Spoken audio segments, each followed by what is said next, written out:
దేవుని వాక్యంలోకి వెళ్దాం. కీర్తనల గ్రంథము 101వ కీర్తన 8 వచనాలు ఉన్నాయి, చదువుకుందాం. సామ్ 101, భజన్ 101.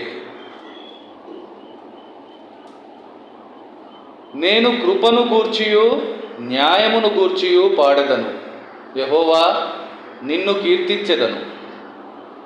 నిర్దోష మార్గమున వివేకముతో ప్రవర్తించెదను. నీవు ఎప్పుడు నా యొద్దకు వచ్చెదవు? నా ఇంట యథార్థ హృదయముతో నడుచుకొందును. నా కన్నుల ఎదుట నేను ఏ దుష్కార్యమును ఉంచుకొనను.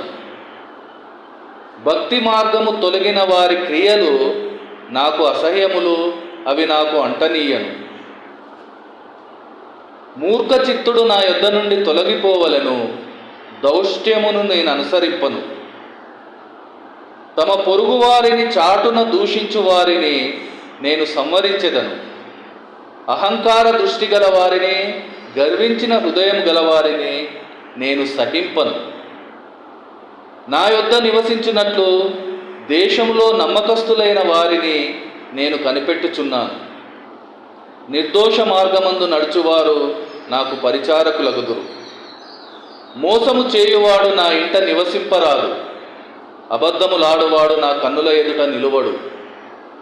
యెహోవా పట్టణంలో నుండి పాపము చేయువారినందరినీ నిర్మూలము చేయుటకై దేశమందలి భక్తిహీనులనందరినీ ప్రతి ఉదయమున నేను సంవరించెదను. దేవుడు ఈ వాక్యములను దీవించునుగాక. ప్రియ సంగమా,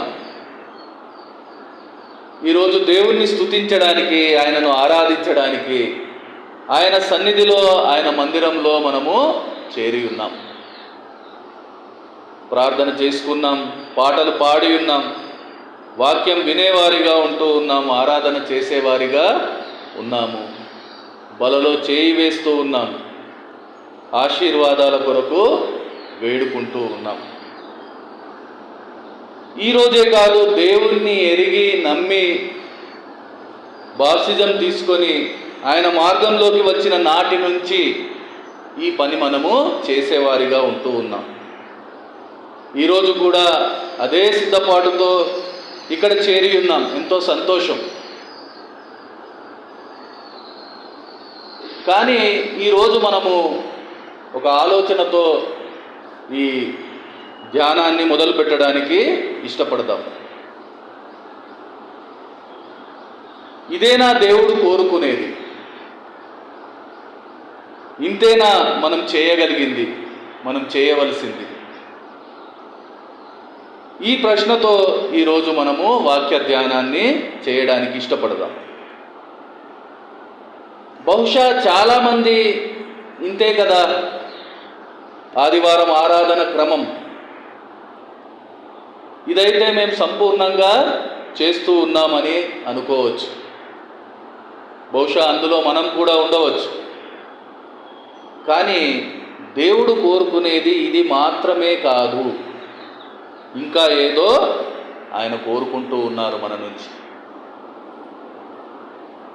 నిజంగా ఆయన ఇది మాత్రమే కోరుకునేవారుగా ఉంటే వీరు పెదవులతోనే ఆరాధిస్తూ ఉన్నారు అని చెప్పేవారు కాదు.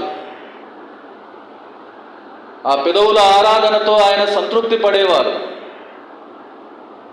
వారి హృదయం నాకు దూరంగా ఉంది అంటూ హృదయ సాన్నిహిత్యం కోసం ఆయన కోరుకునేవారు కాదు.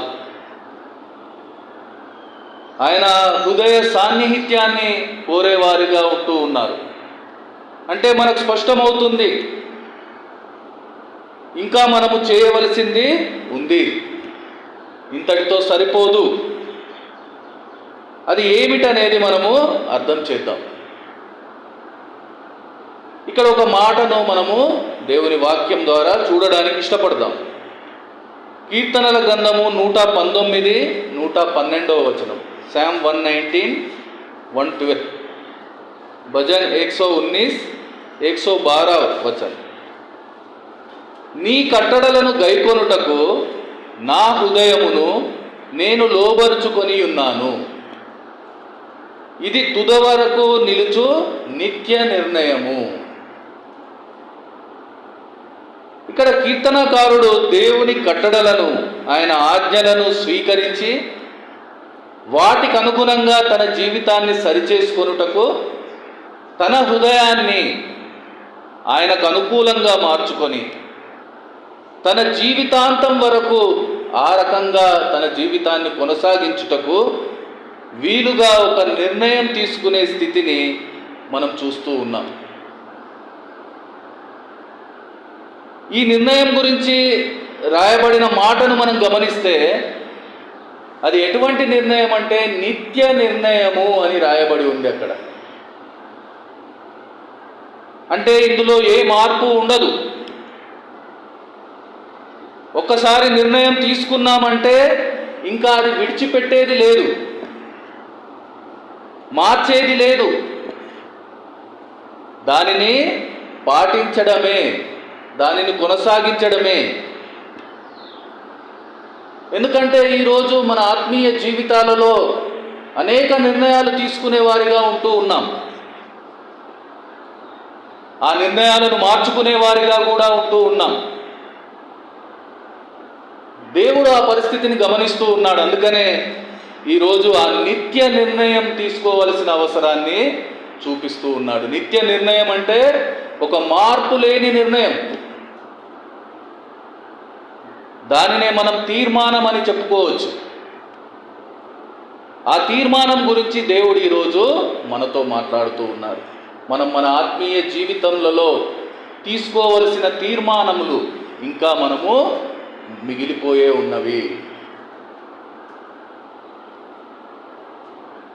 మనం చదువుకున్న 101వ కీర్తనలో దావీదు తీసుకున్న అనేక తీర్మానాలు మనకు కనిపిస్తూ ఉన్నాయి. మనం చూస్తూ ఉన్నాం ఈ కీర్తనలో దావీదు తన ఉద్దేశాన్ని స్పష్టం చేస్తూ ఉన్నాడు. అతని ఉద్దేశం దేవుణ్ణి స్తుతించడం, ఆయనను కీర్తించడం. అది మొదటి వచనంలో మనకు కనిపిస్తుంది. కానీ ఆ తర్వాతి 7 వచనాల్లో మనం ఆయన తీసుకున్న నిర్ణయాలు, తీర్మానాల గురించి మనం విని ఉన్నాం. వాటి ప్రకారం తాను జీవించాలనే ఒక నిశ్చయతను మనం అక్కడ చూస్తూ ఉన్నాం.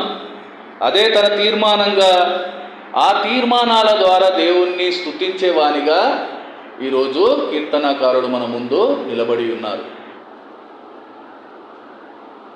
అలాంటి ఒక ఆత్మీయ స్థితిని ఈరోజు దేవుడు మనకు చూపిస్తూ ఉన్నారు.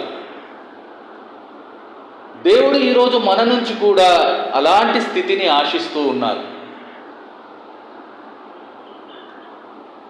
అలాంటి నిత్య నిర్ణయాలు అంటే తీర్మానాలు ఆయన మన నుంచి కోరుకుంటూ ఉన్నారు. మనకు బైబిల్లో అనేక తీర్మానాలు కనిపిస్తూ ఉంటాయి. వాటి ఫలితాలు, సాక్ష్యాలుగా దేవుడు మన కోసం ఉంచి ఉన్నారు. అందులో కొన్ని మనం జ్ఞాపకం చేసుకోవడానికి ఇష్టపడతాం. మీరు ఎవరిని సేవింప కోరుకొనినను నేనును నా ఇంటి వారును యెహోవానే సేవించదము అంటూ తీర్మానించుకున్న యెహోషువను మనం జ్ఞాపకం చేసుకుందాం. మన చుట్టూ ఉన్నవారు ఏ విధంగా ఉన్నా, మనం ఏ విధంగా జీవిస్తూ ఉన్నాం అనేదే ఒక ముఖ్యమైన విషయంగా యెహోషువ తీర్మానంను మనం చూడవలసిన వారమై ఉన్నది.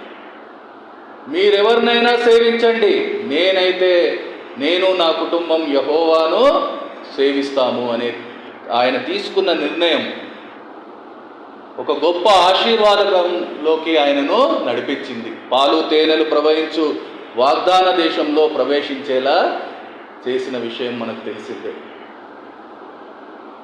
అలాగే నీ జనమే నా జనం, నీ దేవుడే నా దేవుడు అంటూ తీర్మానం చేసింది రూతు. ఒక మోయాబీరాలైన రూతు. అందుకు ప్రతిఫలంగా దేవుడు ఆమెకు ఒక గొప్ప బహుమానం ఇచ్చారు. ప్రభు యేసు వంశావళిలో ఆమెకు చోటిచ్చారు. ఎంతో గొప్ప భాగ్యం ఆమె పొందుకుంది. అలాగే ప్రార్థన చేస్తాను, లేకపోతే ఇది నాకు పాపమగును అంటూ సమూయేలు ఒక తీర్మానం చేశారు ఇజ్రాయేల్ గురించి. దాని ఫలితంగా రాజులను అభిషేకించే ఒక గొప్ప ప్రవక్తగా చరిత్రలో ఆయన నిలిచిపోయారు.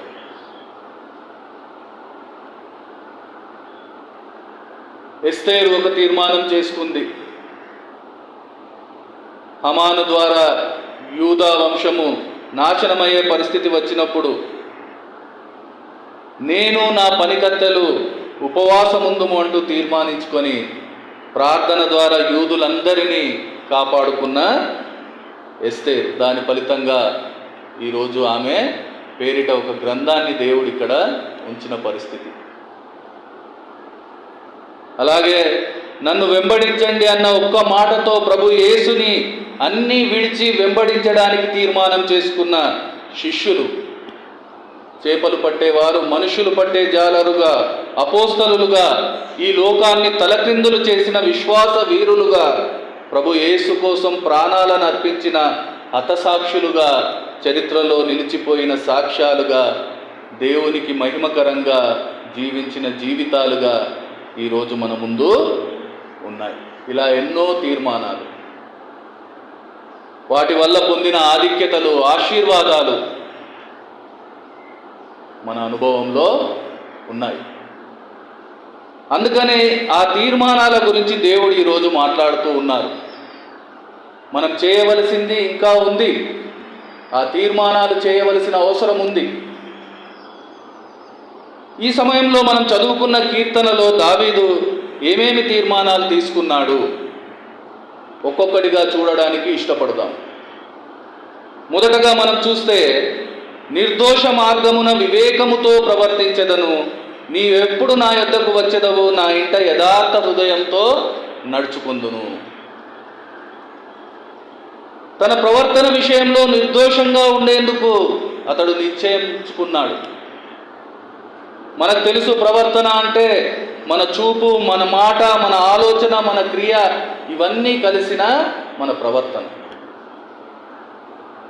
అందులో ఎలాంటి దోషము, తప్పుకు చోటు లేకుండా వివేకంతో, అంటే ఏది మంచి ఏది చెడు అని అర్థం చేసేవాడై ఉండేందుకు తీవ్ర ప్రయత్నం చేయడానికి దావీదు తీర్మానం చేసి ఉన్నాడు. ఇది గొప్ప తీర్మానం. ప్రతి విశ్వాసి తన జీవితంలో చేయవలసిన ఒక గొప్ప తీర్మానం. ప్రతి వారు దేవుని ఎదుట ఇలాంటి తీర్మానం చేయవలసిన అవసరం ఉంది. కానీ చాలామంది అది చేయలేకపోతూ ఉన్నారు. ఈ రోజుకు కూడా నిర్ణయాలు అయితే అనేకసార్లు తీసుకుంటున్నారు, కానీ ఆ నిర్ణయాలను తీర్మానాలుగా మార్చలేకపోతున్నారు. అంతేకాకుండా యథార్థ హృదయంతో దేవుడు ఎప్పుడు వస్తాడని ఎదురు చూసే ఒక నిరీక్షణ, అలాంటి ఒక నిరీక్షణ కలిగిన తీర్మానం దావీదు మాటల్లో మనం చూస్తూ ఉన్నాం. తన యజమాని రావడానికి ఇంకా సమయం ఉందని ఆయన వచ్చే వరకు చూద్దామని ఆయన ఇచ్చిన బాధ్యతను విస్మరించిన గృహ నిర్వాహకుని గురించి మనకు తెలుసు.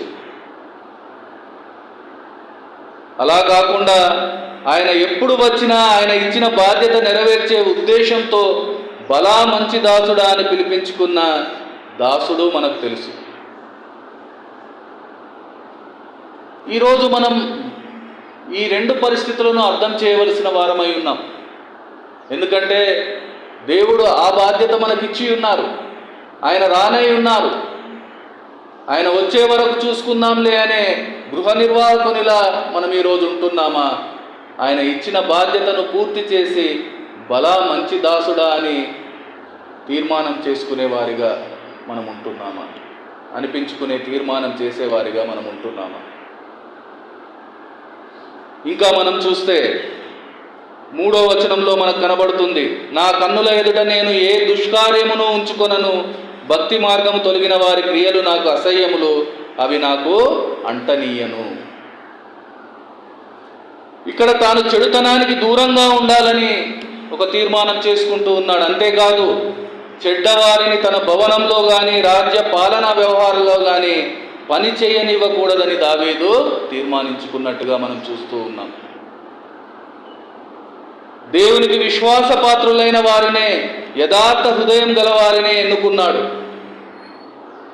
బంధువులను, స్నేహితులను తన వాళ్ళను ఎవరిని ఆయన పనివారిగా తీసుకోవడానికి ఆయన ఒప్పుకోవడం లేదు. ఎందుకంటే అతనికి తెలుసు అలాంటి బంధుప్రీతి ఎంతటి నాశనకారమో, అది ఎటువంటి పరిస్థితులకు దారి తీస్తుందో అతను అర్థం చేశాడు. అటువంటి వారు ఎవరు తన పనిలో తన రాజ్యంలో ఉండకూడదు అని ఆయన తీర్మానం చేసి ఉన్నాడు. ఈ రోజుల్లో మనకు కూడా ఇలాంటి తీర్మానం చేయవలసిన అవసరం ఉంది.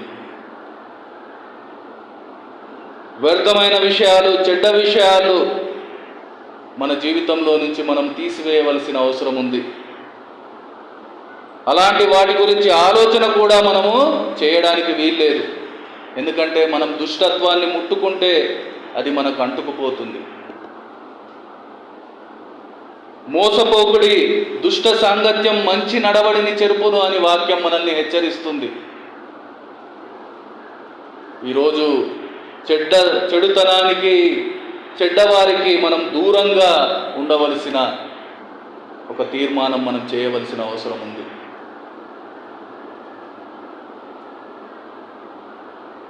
అలా మనం కూడా చెడు చేయకుండా ఉండడమే కాదు, చెడు చేసే వారికి దూరంగా ఉండడం, వారిని మన జీవితంలో దూరంగా ఉంచడం ఈరోజు మనం తీసుకోవాల్సిన ఒక తీర్మానంగా దేవుడు గుర్తు చేస్తూ ఉన్నారు.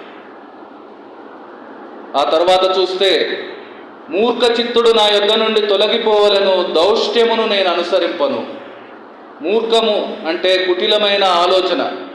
ఈ ఆలోచన ఉన్నవారికి దూరంగా ఉండాలని, ఏ పరిస్థితుల్లో దుర్మార్గం కానీ దౌర్జన్యం కానీ తాను చేయకూడదని ఒక తీర్మానం దావీదు తీసుకుంటూ ఉన్నాడు. అలాగే 5వ వచనంలో, తమ పొరుగు వారిని చాటున దూషించు వారిని నేను సంవరించెదను, అహంకార దృష్టి గలవారిని, గర్వించిన హృదయం గలవారిని నేను సహింపను. పొరుగువారిని చాటుగా అపనిందలకు గురి చేసే వాళ్ళను నేను హతం చేస్తాను. మిడిసిపడే వాళ్ళను, గర్విష్టి హృదయులను నేను సహించను. అంటే అటువంటి వారితో నేను సహవాసం, సంబంధము ఉంచకుండా దూరం చేస్తాను. వారిని ఖండిస్తాను, ప్రోత్సహించకుండా ఉంటాను అని దావీదు చేసుకున్న తీర్మానం మనం చూస్తూ ఉన్నాం. అంతేకాదు 6వ వచనంలో, నా యొద్ద నివసించినట్లు దేశంలో నమ్మకస్తులైన వారిని నేను కనిపెట్టుచున్నాను, నిర్దోష మార్గమందు నడుచువారు నాకు పరిచారకులగుదురు. అతడు ఎవరితో సంబంధం ఉంచాలి, ఎవరితో ఉంచకూడదు, ఇవన్నీ దేవుని ముందర తీర్మానంగా చేస్తూ ఉన్నాడు. మనం ముందే విని ఉన్నాం, తీర్మానం అంటే ఒక మార్పు లేని నిర్ణయం, ఒక మార్పు లేని నిర్ణయం, నిత్య నిర్ణయం. ఈరోజు మనం అలాంటి ఒక నిత్య నిర్ణయాన్ని, తీర్మానాన్ని చేయవలసిన అవసరాన్ని దేవుడు గుర్తు చేస్తూ ఉన్నారు.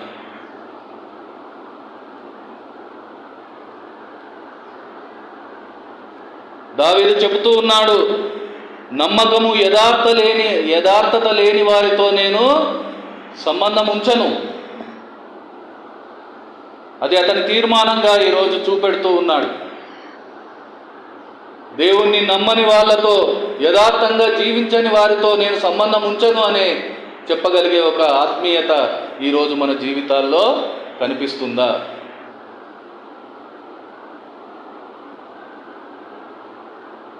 దేవుణ్ణి నమ్మిన వాళ్ళతోనే, అంటే విశ్వాసులతోనే తన సాంగత్యం, యథార్థంగా ఉండేవారితోనే తన సహచర్యం. ఇది దావీదు తీసుకున్న తీర్మానం. ఈరోజు మనం అలాంటి తీర్మానం చేయడానికి సిద్ధంగా ఉన్నామా? దేవుని పిల్లలతోనే నేను కలిసి ఉంటాను, దేవుణ్ణి నమ్మిన వాళ్ళతోనే నేను సంబంధం ఉంచుతాను అని చెప్పగలిగే పరిస్థితుల్లో ఈరోజు మనం ఉంటున్నామా? దావీదు తీర్మానాలు దేవుడు మనకు చూపిస్తూ ఉన్నారు. చెడు ఆలోచనలకు, చెడు తలంపులకు, అలాంటి ఆలోచనలు చేసే వారికి దూరంగా ఉండాలనుకోవడం, చాటుగా ఒక మనిషి గురించి మాట్లాడకుండా ఉండడం, గర్విష్ఠులకు దూరంగా ఉండడం, దేవుని పిల్లలతోనే సంబంధం, సాన్నిధ్యం, సహవాసం చేయాలనుకోవడం, ఇవే కదా దేవుడు ఈరోజు ఇంకా మన నుంచి కోరుకుంటుంది, ఇంకా మనం చేయవలసింది. ఆ తర్వాత వచనంలోకి వెళ్తే 7వ వచనంలో, మోసము చేయువాడు నా ఇంట నివసింపరాదు, అబద్ధములాడవాడు నా కన్నుల ఎదుట నిలువడు. ఆయన చెప్తూ ఉన్నారు స్పష్టంగా, మోసం చేసేవాళ్ళు నా భవనంలో ఉండడానికి వీల్లేదు, అబద్ధాలు ఆడేవాడు నా ఇంట్లో నా కళ్ళ ఎదుట ఉండడానికి వీల్లేదు.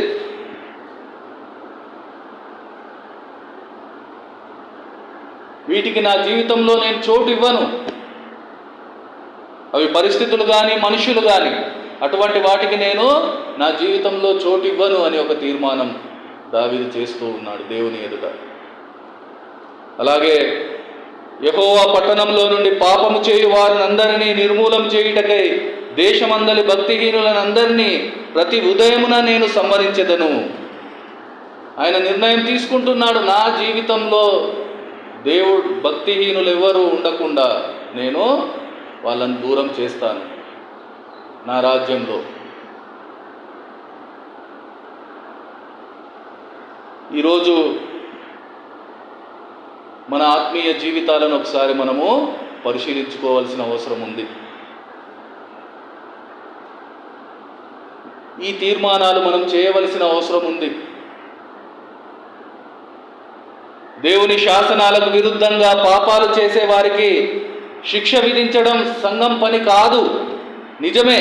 కానీ సంఘము తనను తాను శుద్ధంగా పవిత్రంగా ఉంచుకొని యథార్థతను నిజాయితీని నిలబెట్టుకోవడానికి అది ఎప్పుడు ప్రయత్నం చేయాలి. అదైతే సంఘం యొక్క పని. ఈ పని మనం చేయగలగాలంటే ఈ తీర్మానాలు మనం తీసుకోవాల్సిన అవసరం ఉంది. అది మన వ్యక్తిగత జీవితం కావచ్చు, కుటుంబం కావచ్చు, సంఘంగా కావచ్చు. ఆ పనిలో భాగంగా వాటికి దూరంగా ఉండడం, అలాంటి పనులు చేసేవారికి, అలాంటి ఆలోచన చేసేవారికి దూరంగా ఉండడం ఈరోజు మనం చేసుకునే తీర్మానంగా, దేవుడు కోరుకునే విషయంగా మన ముందు ఉంచబడి ఉంది సంగమా. వాక్యం అదే చెబుతుంది. 1 కొరింథీయులకు రాసిన పత్రిక 5:13లో మనం చూస్తే, మీరు లోపటి వారికి తీర్పు తీర్చువారు గనుక ఆ దుర్మార్గుణ్ణి మీలో నుండి వెలివేయండి. అలాగే తెస్సలోనియ 3:6లో మనం చూస్తాం, సహోదరులారా, మా వలన బోధన పొందిన బోధన ప్రకారము కాక అక్రమముగా నడుచుకుని ప్రతి సహోదరుని యొద్ద నుండి తొలగిపోవాలనని మన ప్రభువైన యేసు క్రీస్తు పేరిట మీకు ఆజ్ఞాపించుచున్నాను. అలాగే 2 తెస్సలోనియ 3:14లో మనం చూస్తే, ఈ పత్రిక మూలముగా మేము చెప్పిన మాటకు ఎవడైనను లోబడని ఎడల అతనిని కనిపెట్టి అతడు సిగ్గుపడు నిమిత్తము అతనితో సాంగత్యం చేయకుడి. ఇలా ప్రతి విషయంలో దేవుడిచ్చిన ప్రతి బాధ్యతను నెరవేర్చుటకు, ఆయన ఇచ్చిన జీవితాన్ని ఆయనకు మహిమకరంగా జీవించుటకు, ప్రతి విధమైన పాపమును మనం చేయకుండా ఉండాలి. అంతేకాదు, అలాంటి ప్రతి పరిస్థితిని మన జీవితానికి దూరంగా ఉంచాలనే తీర్మానం ఈరోజు మనం చేయవలసిన అవసరం ఉంది. ఇదే దావీదు జీవితం ద్వారా దేవుడు చూపిస్తూ ఉన్నాడు. దావీదు తీర్మానంగా మన ముందు ఉంచి ఉన్నారు. అంతేకాదు, అలాంటి తీర్మానాలతో దేవునికి మహిమకరంగా ఆయనను స్తుతించి ఆరాధించిన దావీదు జీవితాన్ని మనకు గుర్తు చేస్తూ ఉన్నారు. సంగమా, ఈరోజు నిన్ను నన్ను మనలందరినీ అడుగుతూ ఉన్నారు, మీ తీర్మానాలు ఏమై ఉన్నవి? ఈరోజు మీ జీవితంలో ఇలాంటి తీర్మానాలు చేసిన అనుభవం కలిగి ఉన్నారా? ఈరోజు దేవుడు కోరుకునేది నీవు నేను మనము పెదవులతో చేసే నిర్ణయాలు కాదు, మన హృదయంతో చేసే తుది వరకు నిలిచి ఉండే నిత్య నిర్ణయాలు, మన ఆత్మీయ జీవిత తీర్మానాలు. ఎందుకంటే అవే కదా మన జీవితాన్ని సరిచేసేవి, ఆయనను మహిమపరిచే మార్గాలు.